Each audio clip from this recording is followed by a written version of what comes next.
Colaboré con la Galería Tráfico de Arte desde mediados de los años 90 hasta mi última colaboración, que sería en el año 2006.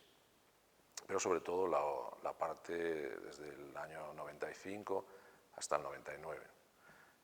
Pusimos en marcha pues, los proyectos sobre todo que tenían que ver con una renovación de las prácticas artísticas fuera del espacio expositivo, saliendo de la galería hacia la ciudad y hacia la naturaleza.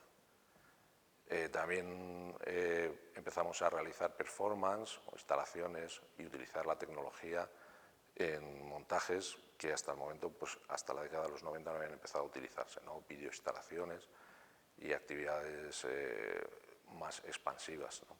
Y bueno, para analizar lo que ocurrió en esos años aquí, yo creo que habría que hacer un pequeño análisis del contexto que había en la escena artística, sobre todo nacional, en la cual todavía estábamos en un proceso de actualización respecto al resto de los países de nuestro entorno, ¿no? Había ocurrido una actualización en los años 80 que correspondió precisamente con una vuelta atrás en los discursos internacionales, una vuelta a la pintura, que en realidad en España se tradujo en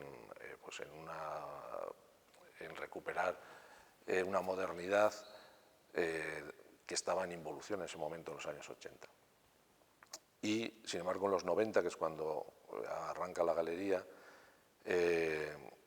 los jóvenes artistas que salíamos en aquella década nos dimos cuenta que había otra actualización pendiente, que era aquella que tenía que ver con las vanguardias y las neovanguardias.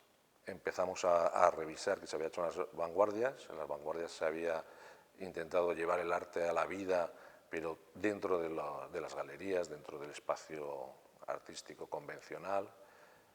Y en las neovanguardias se había intentado ya sacar fuera a través del arte, el arte en la naturaleza o intervenciones urbanas, como Robert Smithson, Mata Clark. Y aunando esas dos, en los 90 lo que hacemos yo creo que nuestra generación, los que teníamos entre 20 y 30 años en aquella década, es introducir esas prácticas o esa tradición en un contexto que también ha cambiado también respecto a los años 60 y 70, porque ha aparecido la ciudad como un espacio mucho más complejo todavía, más codiciado, donde las intervenciones artísticas van a tener una significación también distinta a esos años, y también aparece la tecnología, la posibilidad. Las películas que hacían Mataclaro, Smithson eran muy rudimentarias, era muy difícil grabar, y sin embargo en los 90 ya aparece el vídeo doméstico, podemos documentar todo lo que se hace, incluso trabajar con ese lenguaje en movimiento de una forma mucho más eficiente, cómoda, rápida.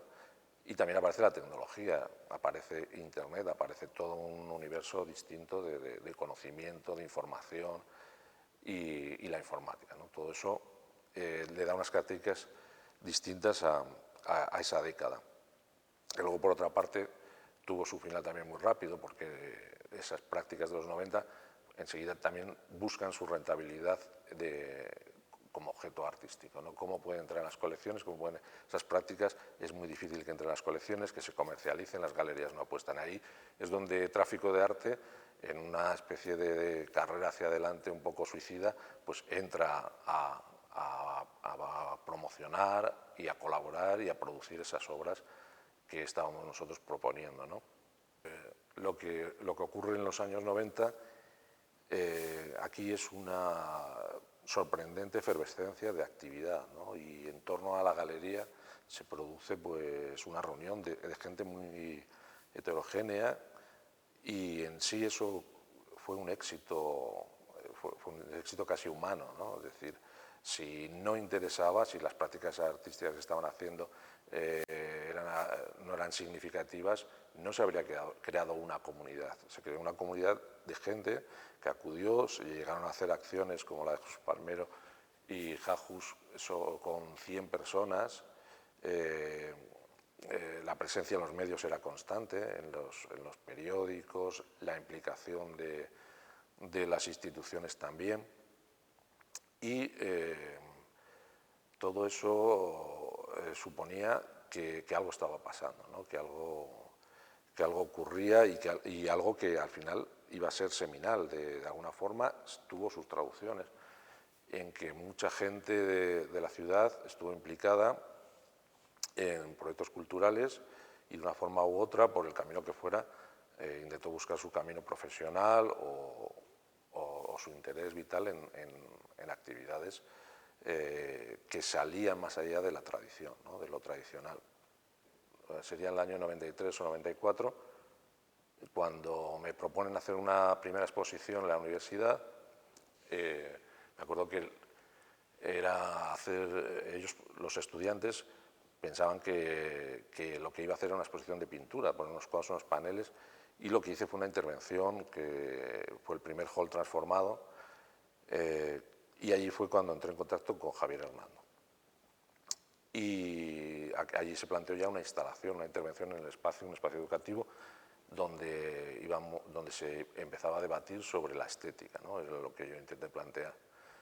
El proyecto siguiente, con esa misma asociación de artistas, fue una intervención en la ciudad, una intervención efímera de un gran muro en la plaza de Eras de Renueva, y allí también estrechamos el contacto con Javier Hernando como crítico y teórico, y de ahí ya el proyecto más parecido pues sería cuando entro a la galería con posterioridad en el espacio inventado, que se produce en el año 97 y coincidiendo con una exposición, pues Carlos de la Varga me propone intervenir también en ese espacio, ¿no? A partir de eso, pues se establece un poco lo que fue la forma de trabajo de la galería, ¿no? Que curiosamente contaba con la colaboración de las instituciones. Muchas veces él siempre intentaba tener un soporte teórico en la crítica, en la prensa y también en las instituciones. Lo que es muy sorprendente también que en aquellos años se está construyendo lo que es el León actual, ¿no? El plan urbanístico que convierte todo el centro de la ciudad en una zona peatonal, que dota de equipamientos como este museo, el Museo de Arte Contemporáneo, el auditorio, y dentro de eso personas o las instituciones también colaboran con ese proyecto. La plaza de Torres de Omaña, que es donde estaba la galería colocada, tiene unas características totalmente distintas, tenía a las que tiene en la actualidad. O sea, no era peatonal, hubo que retirar los coches para hacer la intervención, y era una zona bastante pobre en aquella época, con lo cual se produjo también un proceso de gentrificación en la zona, ¿no? A partir de determinadas actividades que estábamos realizando en la plaza, empieza a surgir pues la mirada sobre otra zona distinta, ¿no? De la ciudad. La galería, en un momento dado,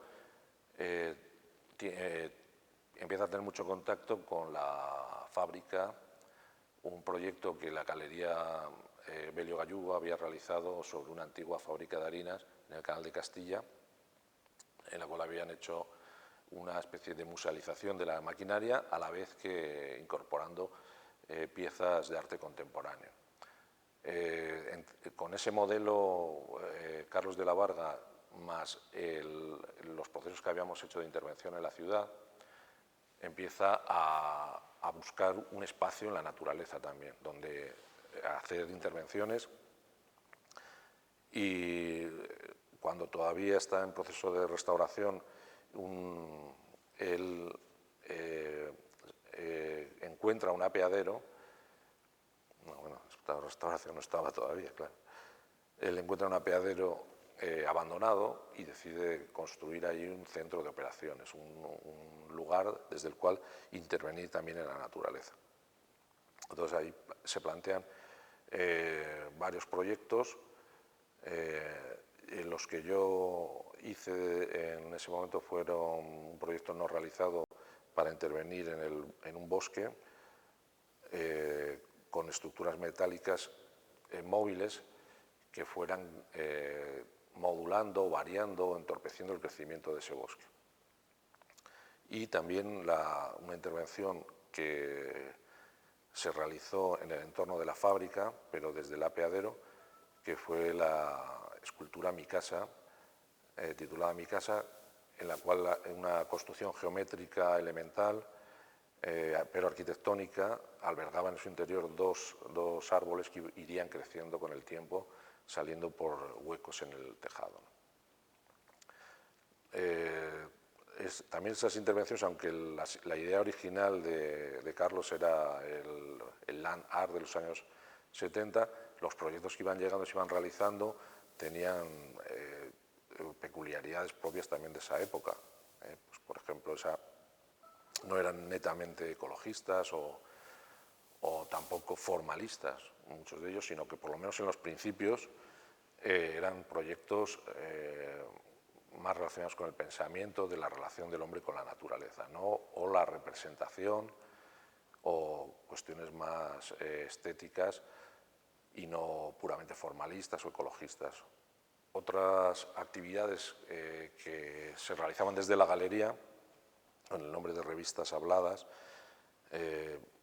ocupaban otros espacios también. Intentaban siempre esa idea de colonizar todo el espacio de la ciudad y sensibilizarlo, ¿no? Y ir cambiando con acciones artísticas. Durante un periodo de unos meses o no sé si algún año, se habilitó a los pies de la catedral un espacio llamado Acción Pública. Ahí yo realicé la obra Conductor, en la cual reproducía una imagen en escorzo de mi propia figura en dos monitores y en la acción, en la performance, colocaba mis manos junto a las manos de la representación en los monitores y los pies al otro lado. Entonces, con una especie de reflexión sobre la representación tecnológica y la duplicación de la imagen, ¿no? O del artista como conductor entre esas imágenes.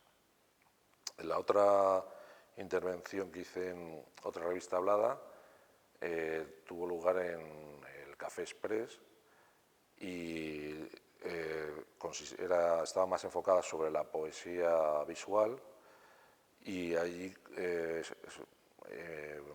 expuse varios vídeos cortos, video performance de pequeñas acciones cotidianas, también profundizando en esa idea de la representación en movimiento o la videográfica como una forma de duplicación de la realidad, ¿no?